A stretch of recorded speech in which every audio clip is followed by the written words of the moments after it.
Have you ever seen an advertisement that made millions of people stop scrolling, not because they loved it, but because they couldn't believe what they were seeing?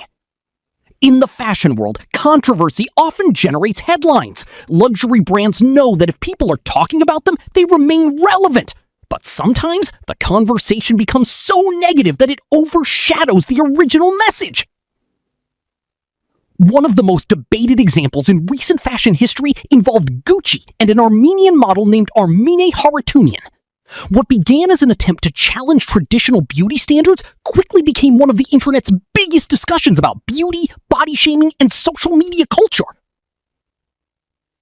Today, we're exploring why this campaign sparked worldwide controversy, what Gucci was trying to achieve, why so many people reacted negatively, and what this tells us about modern society. Let's get into it. For decades, the fashion industry promoted a very specific image of beauty.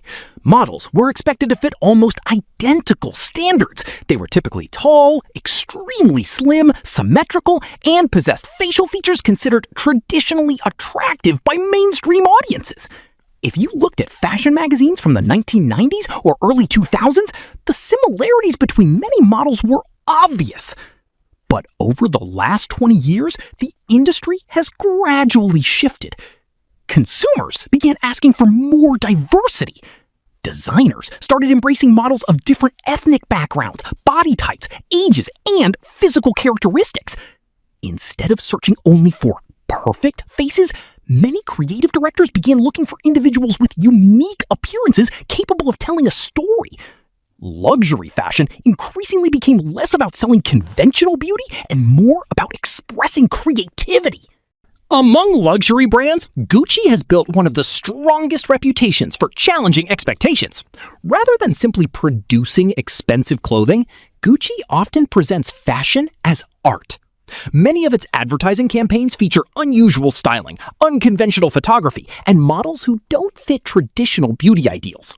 The brand frequently prioritizes originality over familiarity. From a marketing perspective, this strategy helps Gucci stand out in an incredibly competitive luxury market. When everyone else follows trends, Gucci often creates its own. That approach has attracted both admiration and criticism over the years.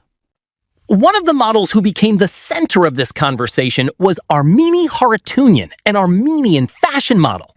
Unlike many supermodels whose appearances closely match traditional beauty standards, Armine has very distinctive facial features.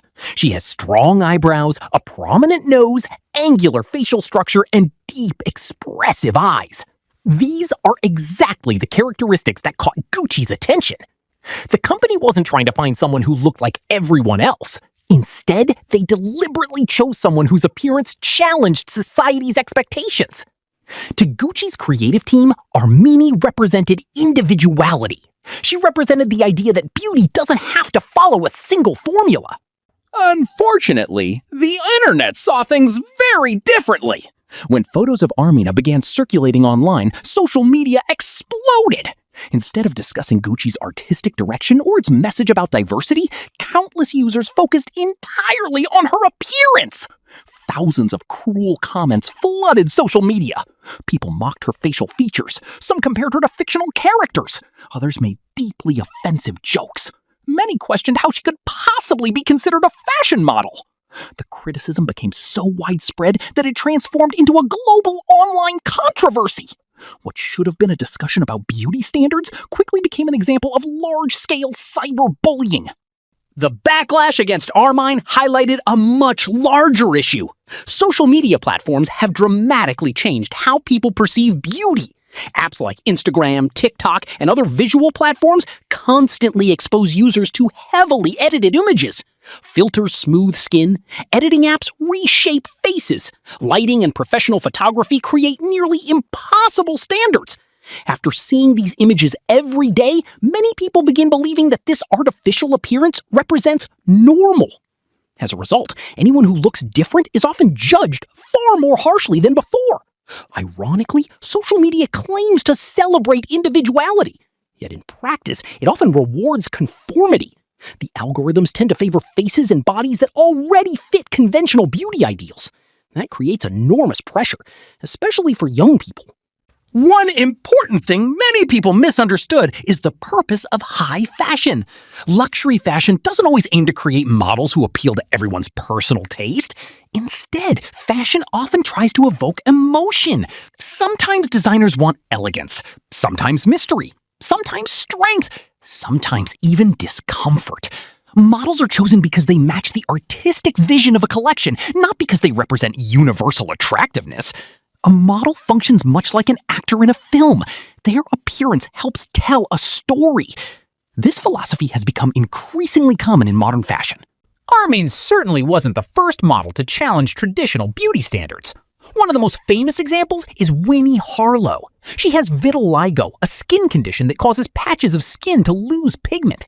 Years ago, many people believed someone with visible vitiligo could never become a global fashion icon. Instead, Winnie became one of the world's highest-paid models. Her success demonstrated that uniqueness can become a powerful strength rather than a weakness. Today, fashion includes models with disabilities, older models, plus-size models, and people from a wider variety of backgrounds than ever before. This shift reflects an industry attempting to represent a broader range of human experiences. While people often dismiss online insults as just comments, their psychological impact can be significant.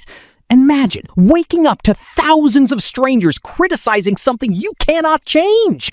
Imagine reading messages that attack your face, your body, or your identity every single day. No amount of professional success completely shields someone from that experience. Armine later explained that she had already received negative comments throughout her modeling career. Although the criticism hurt, she chose not to let anonymous opinions define her self-worth. Her response was remarkably calm. Rather than responding with anger, she focused on continuing her work. That level of resilience deserves recognition. This raises an interesting marketing question. Did Gucci actually fail? From one perspective, the campaign generated enormous publicity. Millions of people who might never have discussed Gucci suddenly knew about the campaign. News organizations around the world covered the story. Social media conversations exploded. Brand awareness increased dramatically. From a purely visibility standpoint, Gucci succeeded. However, visibility isn't always positive.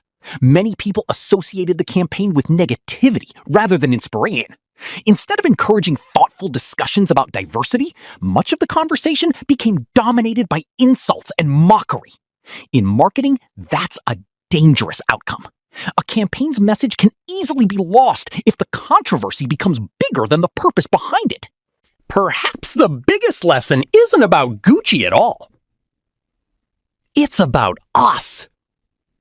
The intense reaction revealed how strongly many people still cling to narrow definitions of beauty.